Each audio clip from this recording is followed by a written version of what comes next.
Are you a Discord user or maybe even a Discord developer?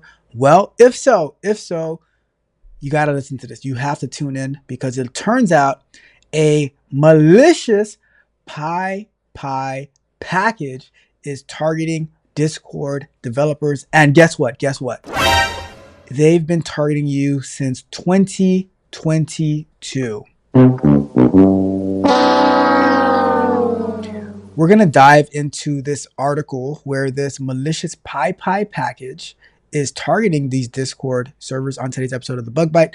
Thank you so much for tuning in. I am Tech Coach Ralph. We are Engineered to Win. Like I said, in today's episode, we're going to be looking at this malicious PiPy package. For those who do not know what PiPy is, so basically PiPy is a repository that has a lot, thousands, hundreds of thousands, maybe even millions of Python packages that can be imported into your application that you're building, into your Python script. So it gets imported and now it is part of your project. But in this particular case, this PiPy package was malicious. Yes. So with that being said, let's jump into this article to see what the hell is going on. So this article is brought to us by Bleeping Computer again. All right, let's get to it. It says malicious PiPy package hides RAT malware and it targets Discord developers since 2022. What? I hate it here.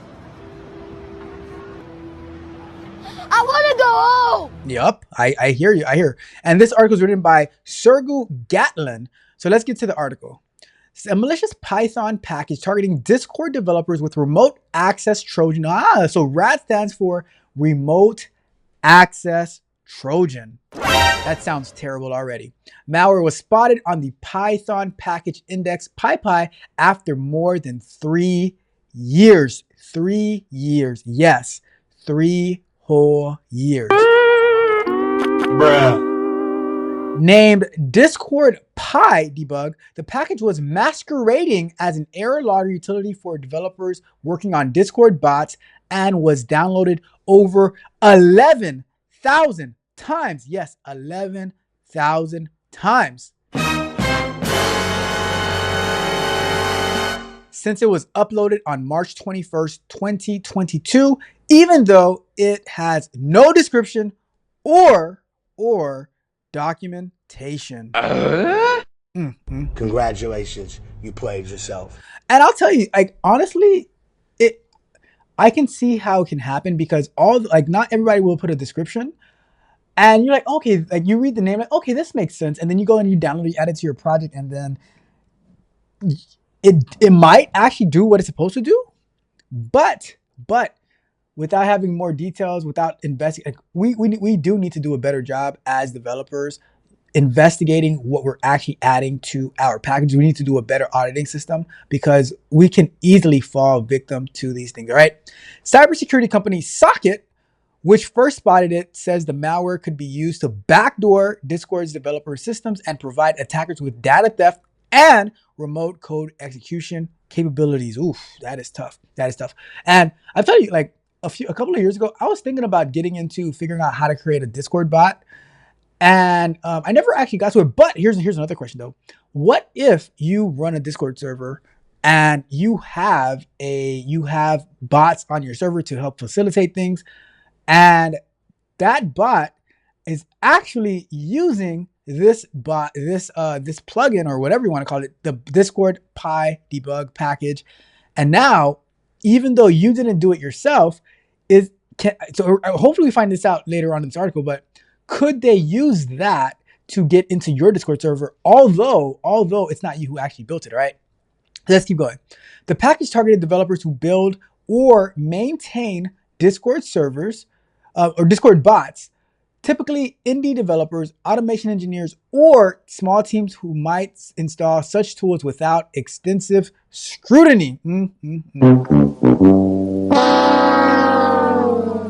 Since PiPy doesn't enforce deep security audits of uploaded packages, attackers often take advantage of this by using misleading descriptions, legitimate sounding names, or even copying code from popular projects to appear trustworthy. Yup. And sometimes you'll see a bot with almost an identical name as another bot, and the description looks very similar, but there might be some malware in there. It says, once installed, the malicious package transforms a device into a remote control system that will execute instructions sent from an attacker controlled command and control C2 server. So if let's say you're a Discord user, you know what? Now that I'm thinking about it, let's say you're a Discord user, right?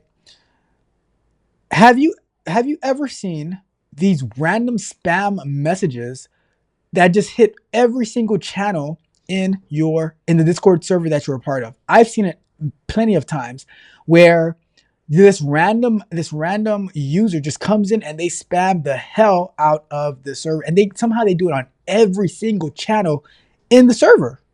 Crazy stuff, crazy stuff.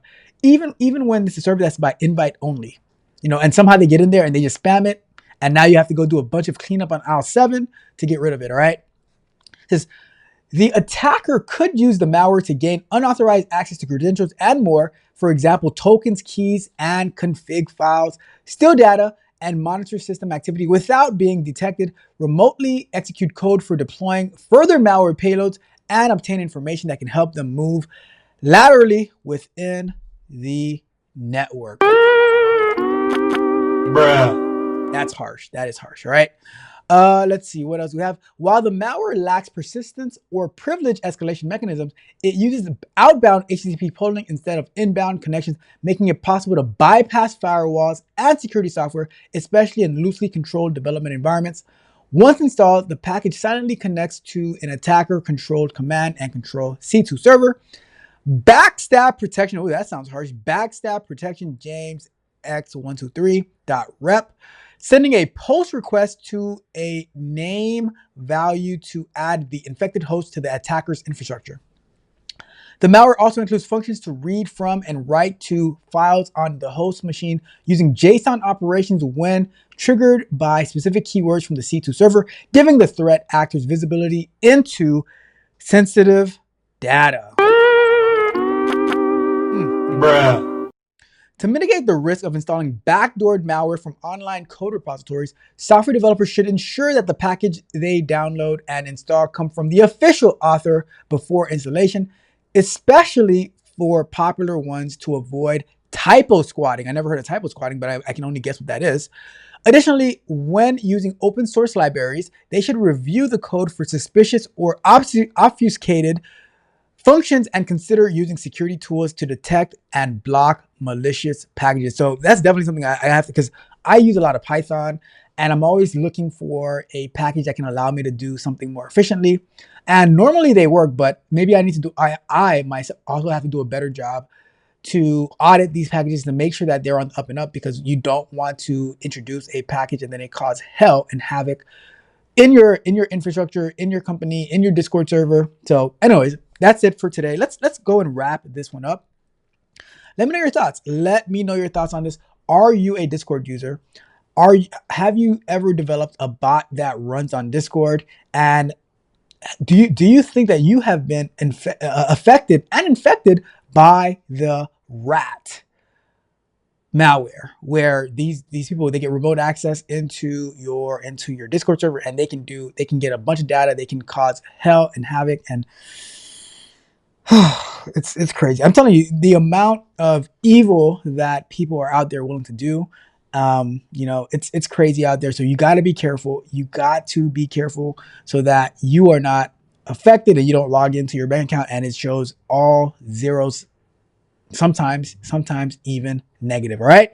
But that's it for today. We're going to wrap it up. Thank you guys so much for tuning in. Do me a big favor. If you haven't done so already, like the video, share the video, subscribe to the channel, hit the notification bell so you know every time we go live and drop new content. As well, techcoachralph.dev, tons of exclusive information, tons of exclusive content that will help you level up in your career, in your lifestyle, in your education, and all of that good stuff. Things like how to organize your calendar effectively, how to prepare your resume, and I have to do another resume update very soon, hopefully in the month of June. I like to do it every 6 months.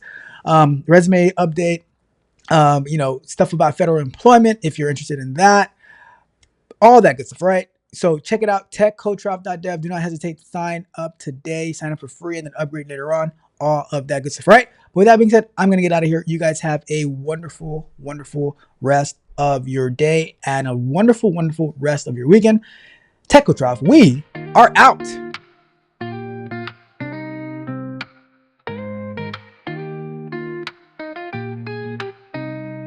Caught in a glitch, what's the fix this time? Chasing down bugs, oh it feels like a crime. Every software tale, got a story to tell. In the world of tech, it's a digital swell. Watch us dive deep in lines of code, finding the truth on this heavy road. Welcome to the PiPy, we unveil the fight. In a world of software, we'll shine the light. From errors to dangers, we'll guide your way. Stay tuned for the scoop every single day.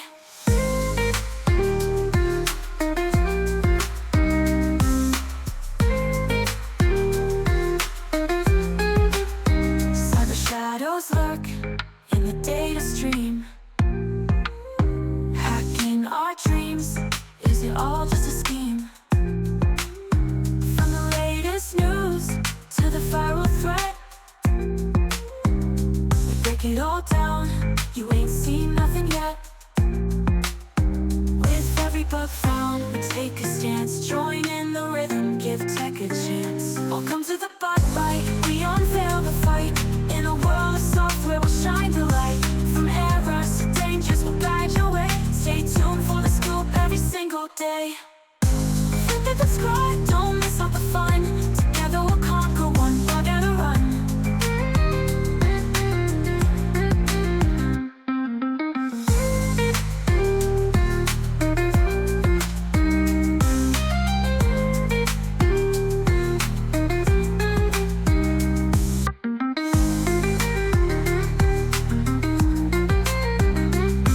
From errors to dangers, we'll guide your way. Stay tuned for the scoop every single day. So hit that subscribe, don't miss out the fun. Together we'll conquer one bug at a run.